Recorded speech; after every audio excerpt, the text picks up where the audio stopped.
이번 시간에는 원의 성질에 대해서 배워보겠습니다. 와우, 여기 그림 보니까 자전거, 휠, 바퀴가 있네요. 얘네들은 무슨 도형이야?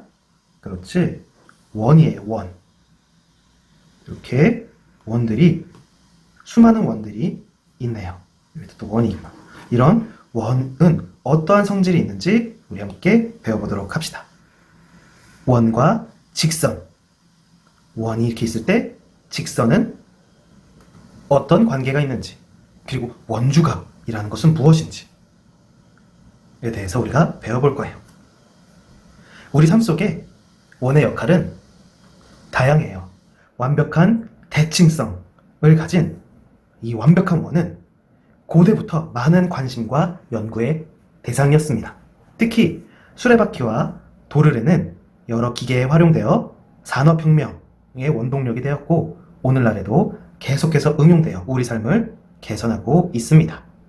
지금까지도 연구의 대상이 되고 있는 이 원의 성질을 함께 알아볼까요? 자, 이렇게 원과 직선 단원을 들어가기에 앞서 이것만은 알고 가자. 중학교 1학년, 2학년 때 무엇을 배웠었는지 복습하고 새로운 단원에 들어가 봅시다. 직각삼각형의 합동조건. 다음 중 서로 합동인 직각삼각형을 짝짓고 이때 사용한 합동조건을 각각 말하시오.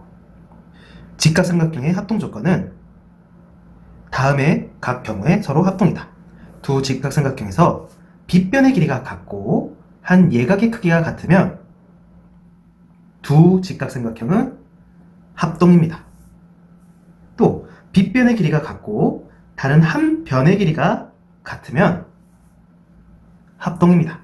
그래서 우리가 이거를 RHA 합동이라고 배웠었고, 중학교 2학년 때. 두 번째를 RHS. R은 직각, H는 뭐야? 그렇지, 빗변. A는 뭐야? 각. S는 변. 이렇게 합동을 배웠어요. 직각삼각형에서.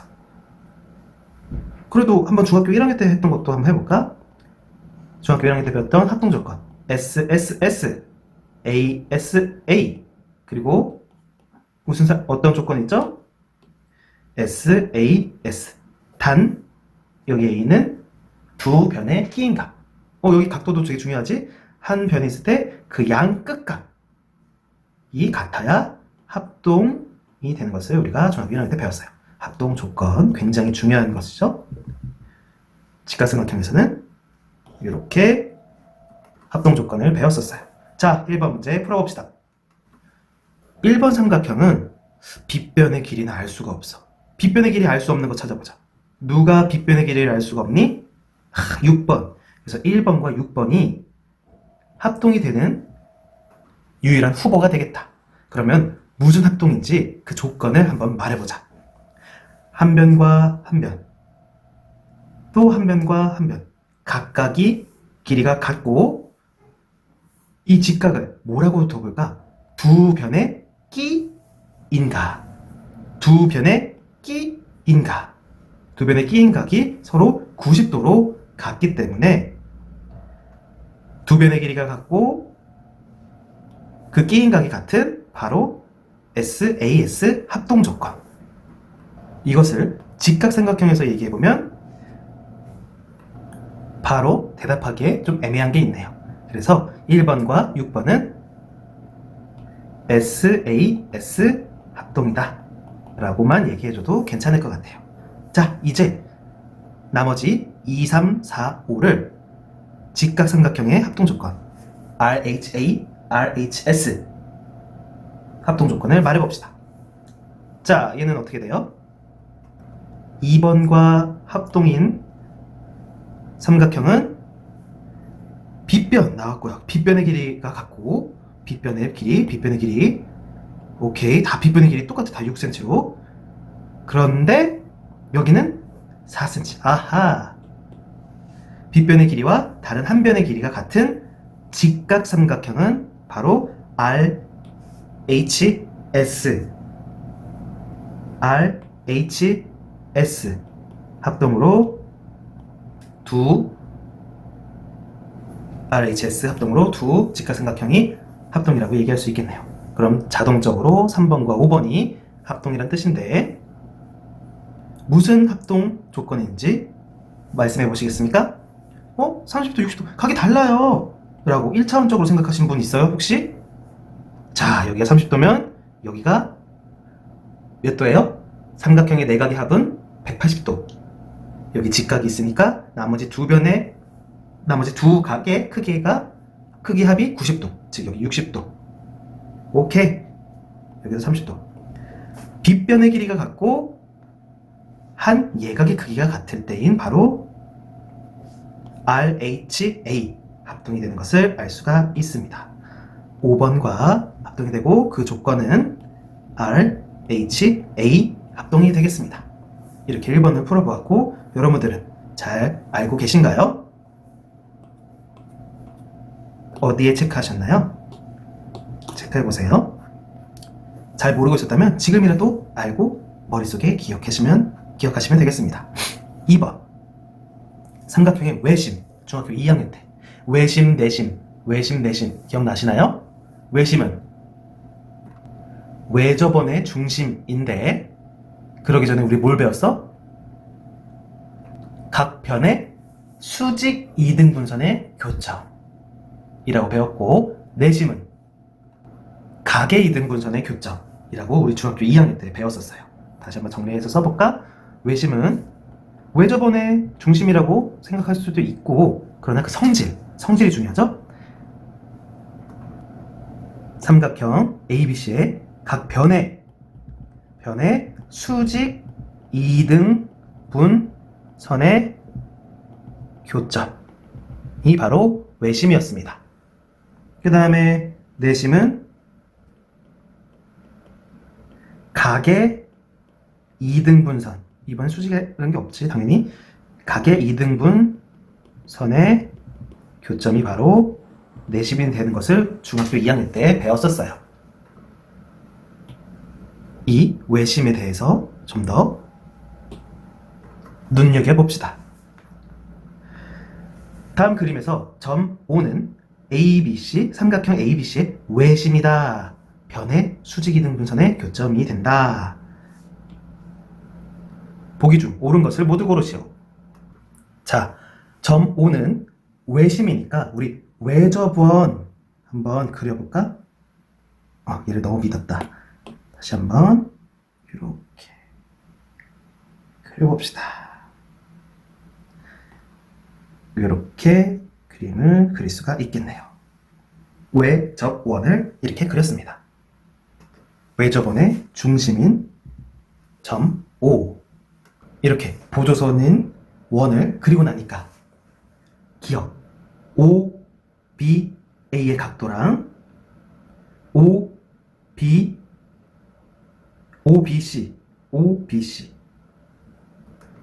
각 OBA랑 OBC의 길이가 각의 크기가 같니? 그림을 보니까 같은 것 같아. 이렇게 대답하면 안 된다고 했지. 어떤 논리를 이용해야 될까? 외심은 변의 수직 이등분선의 교점. 자, 방금 두 개의 각도가 같다라는 것은 바로 각의 이등분선, 각을 2등분, 정확하게 반으로 나눴다는 뜻이겠죠? 즉, 얘는 내심의 성질인 거예요. 내심의 성질. 물론 외심일 때도 같을 때가 있어요. 언제? 정삼각형일 때. 정삼각형일 때는 외심이랑 내심이 정확하게 일치하기 때문에 같을 수도 있어. 그러나 이 삼각형은 정삼각형이란 얘기가 없고 일반적인 예각 삼각형이기 때문에 기억은 외심에선 항상 성립한다고 얘기할 수가 없어요. 내심일 때 항상 성립하는 내용입니다. 니은 보겠습니다.